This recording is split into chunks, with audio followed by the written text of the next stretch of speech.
Agrobiznesni qishloq hududlarda rivojlantirish. Ikkinchi film. Biznes reja va kreditlash. Agrobiznes treningimizga xush kelibsiz. Qahramonlarimiz bilan birgalikda siz qishloq joylarda o'z biznesingizni yanada ishonch bilan rivojlantirish uchun ko'plab qiziqarli ma'lumotlarni o'rganishingiz mumkin bo'ladi. Yangi sonda biznes reja nima? U nima uchun kerak va uni qanday tuzish kerakligi haqida suhbatlashamiz. Shuningdek, biznesni kreditlash mavzusida ham biroz to'xtalamiz.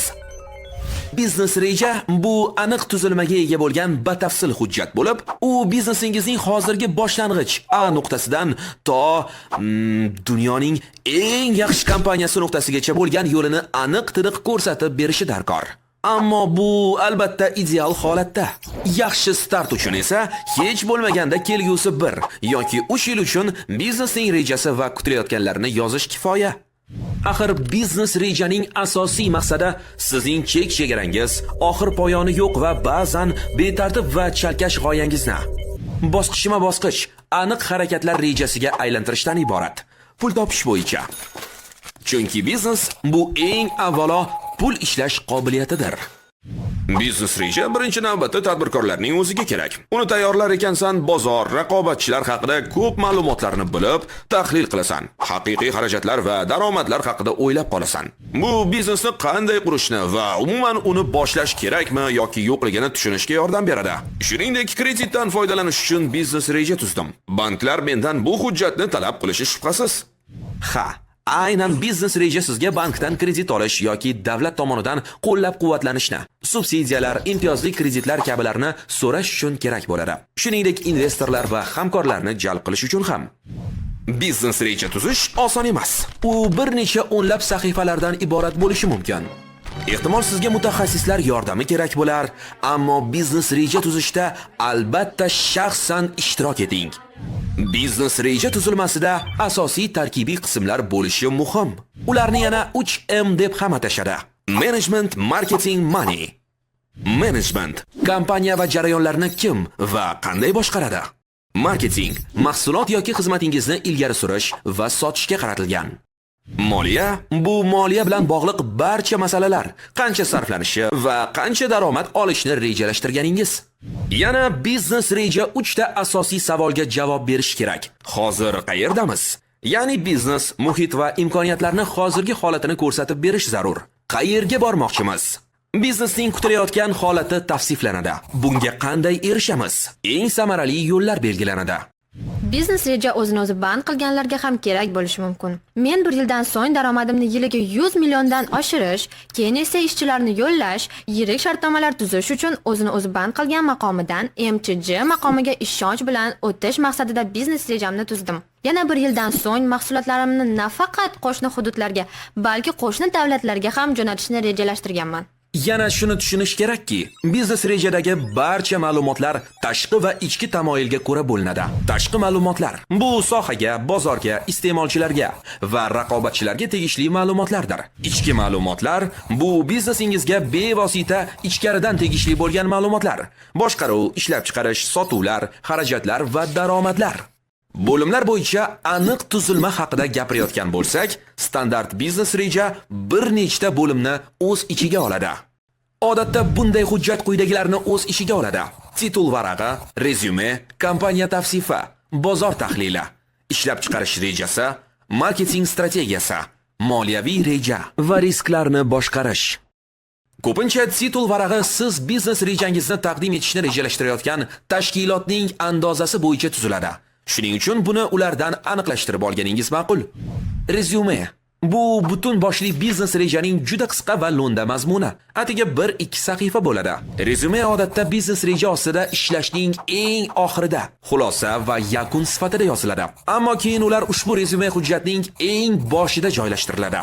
Shunda har qanday o'quvchi g'oyaning qiymatini darhol tezkor nigoh bilan baholashi va batafsil ko'p sahifali hujjatni o'rganish uchun vaqt sarflash kerakmi yoki yo'qligini hal qilishi mumkin bo'ladi. Ayniqsa bu investorlar va grant beruvchilar uchun juda muhim. Ularda sanoqli daqiqalar ichida taassurot qoldirish muhim. Chunki bunday biznes rejalar ularga to'p-to'p bo'lib keladi. Birinchi bo'lim kompaniya tavsifi. Bu yerda kompaniya haqidagi barcha ma'lumotlar ko'rsatiladi. ya'ni uning asosiy maqsadi, vazifalari va rivojlanish bosqichlari. Biznes reja tuzishdan oldin hozirgi darajangizni aniq bilishingiz kerak bo'ladi. Qanday ko'nikmalaringiz yo'qligi, sarmoya kiritish uchun qancha mablag'ingiz, qanday bino borligini va boshqalarni baholang. Xuddi shu bo'limda tashkilotning tuzilishini topish mumkin. Sizga qancha xodim kerak? Ular nima bilan shug'ullanadi? Bir-biri bilan qanday bog'lanadi va qancha maosh oladi? Ikkinchi bo'lim: bozor tahlili. Bu siz tanlagan yo'nalishda tovar va xizmat sotuvchilari iste'molchilar bilan qanday munosabatda bo'lishini o'rganishdir. Yo'nalish bu bozor segmentidagi muayyan bir qism.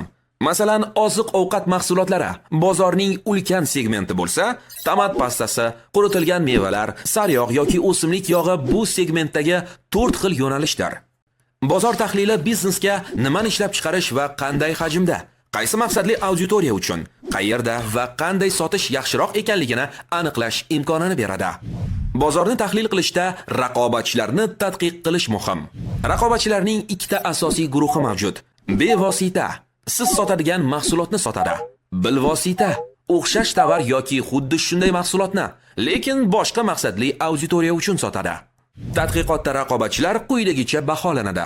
Ularning narx darajasi, ularning assortimenti, targ'ibot usullari, sotish kanallari, ta'minotchilar.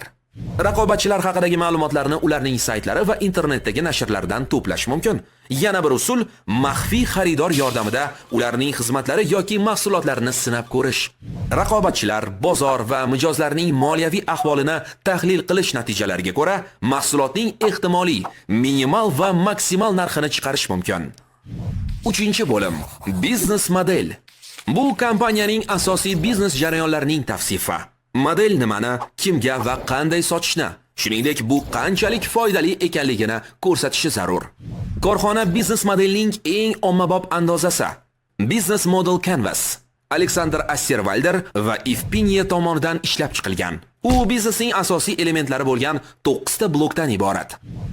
Asosiy hamkorlar: sizga kim yordam beradi? Asosiy faoliyat turlari: nima ish qilasiz? Asosiy resurslar: nimalarga egasiz? Mijozlar uchun qiymati: siz mijozlarga nima berasiz, ularga qanday yordam berasiz? Mijozlar bilan munosabatlar: ular bilan qanday munosabat o'rnatasiz? Mijozlar obrazi: kimga yordam beryapsiz? Sotish kanallari: siz haqingizda qanday qilib ma'lumot olishadi va siz qadriyatni qanday yetkazasiz? Xarajatlar: nima kiritasiz, nima sarflaysiz? Daromadlar: siz nima olasiz? 4-chi bo'lim: ishlab chiqarish rejasi.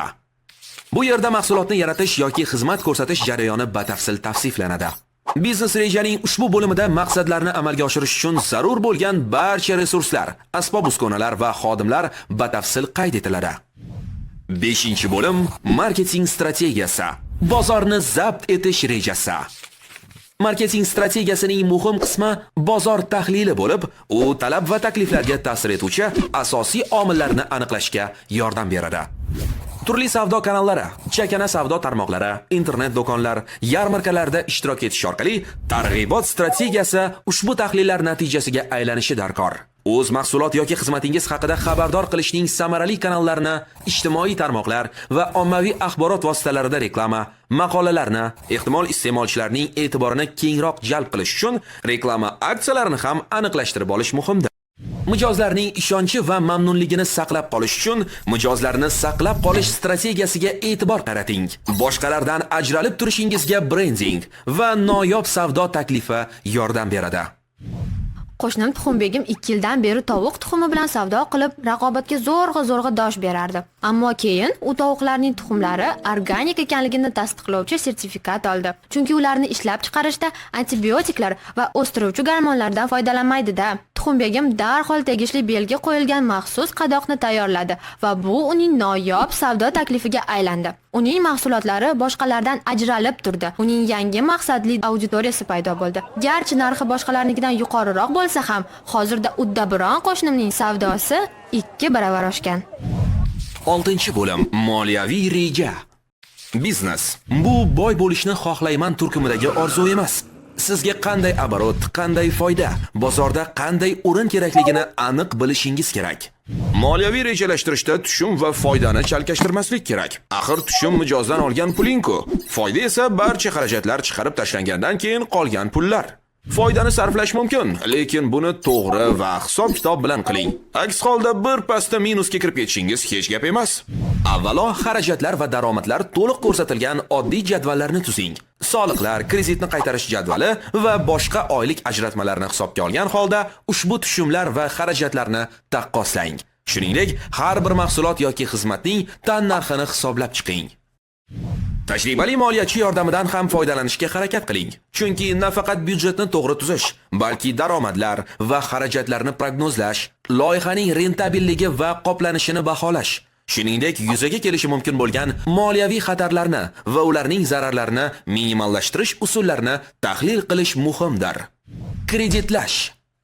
Endi esa agar siz biznesingizga kredit olishni rejalashtirayotgan bo'lsangiz, bir nechta muhim jihatlarni sanab o'tamiz.